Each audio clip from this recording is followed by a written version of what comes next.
The Lord be with you. And with your spirit. A reading from the Holy Gospel according to St. Luke. Glory to you, O Lord.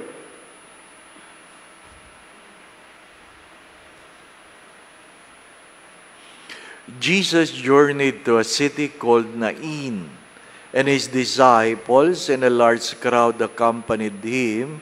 As they drew near to the gate of the city, a man who had died was being carried out, the only son of his mother, and she was a widow.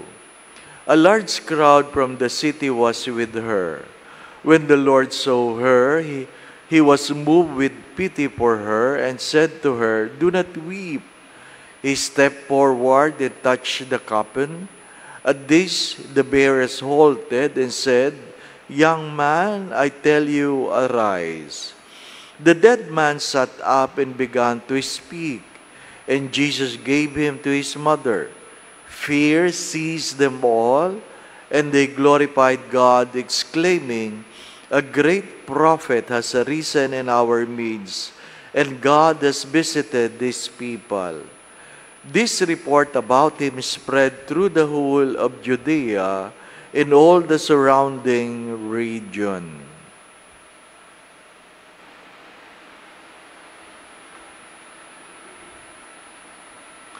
Brothers and sisters, the Gospel of the Lord. Praise to you, Lord Jesus Christ.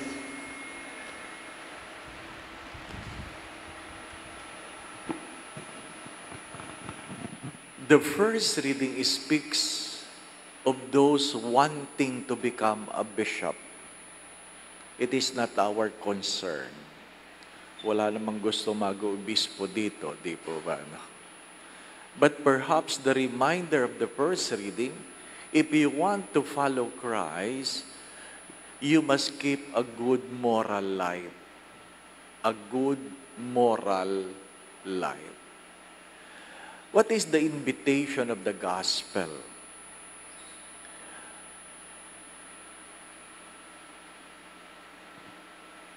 I've been to Nain twice, but failed to celebrate the Eucharist because the town is already a town of Muslims. No more Christians in that town. But the church was still there, and the key is being held by a Muslim family. Most of the time, they are not there because they have to work somewhere else. So we have been there, we saw the church, but failed to celebrate the Eucharist. But what is the invitation of the gospel? First, you have to understand this, that if you come near a dead body, you become impure. If you come near a dead body, you become impure. The more you touch the coffin, you become impure. Kaya nga yung mga matatanda sa atin, pag sila'y galing sila sa lamay, galing sila sa lamay, may tinatawag na nagpapagpag. Nagpapagpag. Yung iba naman ang pagkakaintindi nung nagpapagpag, para daw hindi sumama yung kaluluwa sa bahay. Hindi po ba? Nagpapagpag is a ritual that you purify yourself. You purify yourself. When I was young, I was raised that way. Pag kami po yung nagpupunta sa lamay, bago kami pumasok sa bahay, may ritual yung lolo at lola ko. May ritual. Merong apoy na kung saan we step over the flame, a way of purifying ourselves. Hindi ko na itanong kung saan nila nakuha yun. Hindi po ba? Pero hindi na yung ginagawa ngayon. Anyway, you have to understand to come near a remain The more if you touch it, you become impure. If you remember the gospel about the Good Samaritan, why did the priest avoided the victim? Why did the Levites avoid it? Why? Because they are servers of the church. If they come near the victim, and if the victim was already dead, it will make them impure. They cannot serve the church for 40 days. They cannot serve the church for 40 days. Kaya, iniiwasan nila mga patay. Ano po? Para mas naintindihan ninyo, si Zechariah, 2 ang bahay. May bahay siya sa ibaba at may bahay siya sa En-Karim, sa bundok. Bakit 2 ang bahay ni Zechariah? Dahil pag may period si Elizabeth, hindi siya pwedeng tumabi. It makes the priest impure if your wife has blood. Kaya hiwalay sila. Pag may period si Mrs., doon siya sa taas. Now, if you go to Holy Land, there's a place for women and men if you want to visit the Wailing Wall. Merong maliit na lugar para sa mga babae, yung malaking lugar para sa mga lalaki. Bakit? Kasi hindi mo nang pwede sabihin sa mga babae, pag kayo po'y may period, di kayo pwede pumasok. Di po ba? No? Wala nang mataga-inspection. So, para pwede pumasok mga babae, dito lang kayo. So, yan lang ang gawin yung impure. That's the part of the Wailing Wall that considered impure. And women can go there. Wala pa naman lalaking dinudugo ngayon. Ano po? Hari nawa, wala pa. Di po ba? Ano? Anyway, just to understand the context. And yet, Jesus stopped, hold the coffin, before He said, rise up. Anong meron sa Ebanghelyo? Why it is so important? Theologians would say, Jesus did it not because He is powerful. Jesus did not raise the dead. The man, the son of a widow, not because he is powerful. The first lesson is because he was able to see in the mother his own mother. We call it empathy. Empathy.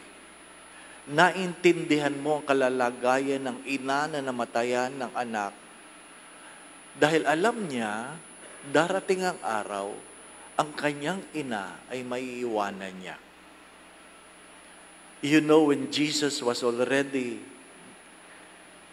in His ministry, Mary is already a widow.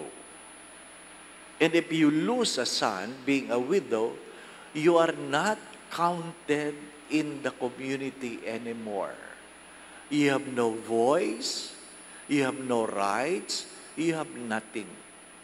That's why it was very important for Jesus in the cross to say, behold your mother.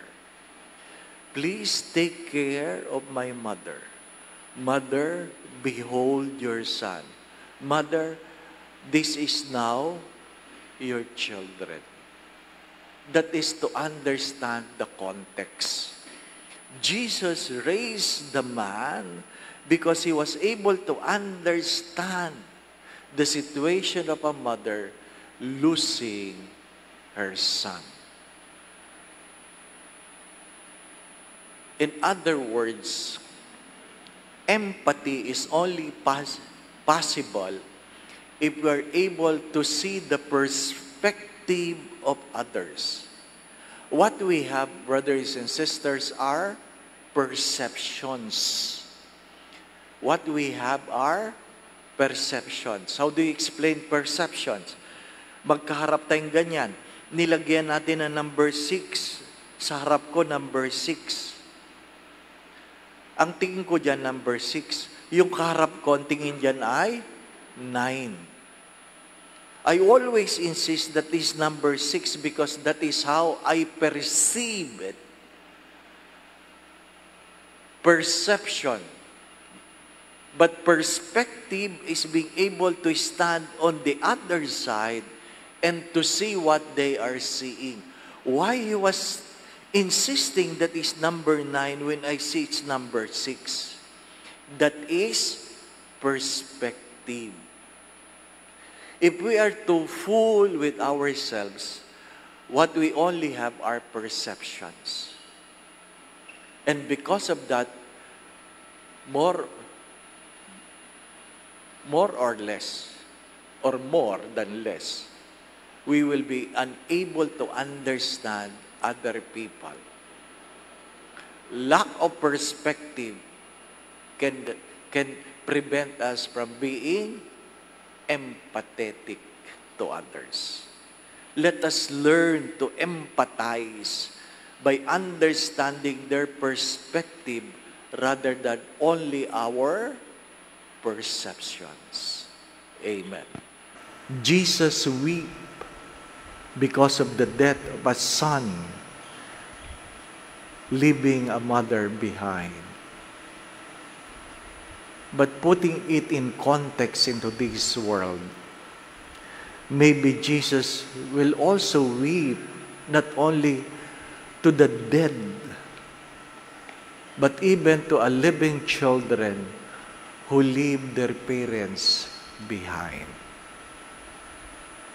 Hindi lang ang pagluha ng Diyos dahil sa pagpanaw ng anak na maiiwanan ang magulang na nag-iisa. Baka ang pagluha ng Diyos ngayon ay buhay pang anak, iniwan na ang mga magulang na nag-iisa.